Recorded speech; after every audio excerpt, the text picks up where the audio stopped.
RPGs could be even better if they adapted from comics. I'm going to list 3 comic runs that I think could be greatly adapted into JRPGs. Born in America by Magdalene Vizagia and Claudia Aguirre. And this is kind of an apocalyptic 80s exploration of Tucker, Ohio. Our core cast are 4 different delinquent girls who suspect some weird jig is up, something is unusual happening, there's a mystery to solve. And it leads to something kind of apocalyptic, and it is one of those kind of like, oh, let's go further and further into the underdepths belly of this town. And I think the fact that they have a cool delinquent dynamic, interesting relationships, makes it prime for a JRPG.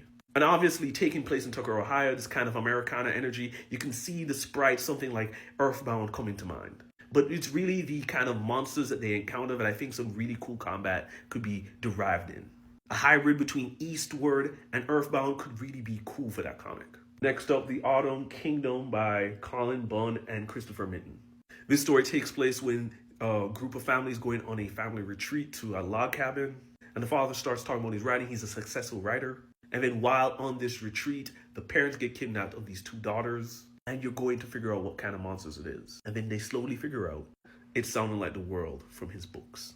And so the 2 sisters go underground to try to figure out what's going on further into the forest and further into these caves. And just from a scene and locale component, I just want to see this depicted in a video game. But also the idea of a 2-person party could be really exciting. The main girl can use a particular sword that is damaging to these characters.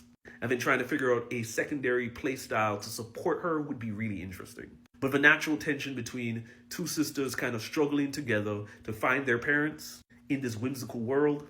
It's a little Dragon Quest 2 and a little Kingdom Hearts hybrid. Last but not least, Mark Waid's run on the Fantastic Four. And I really highlight this one because the character dynamics between Ben, Sue, Johnny, and Reed is spectacular.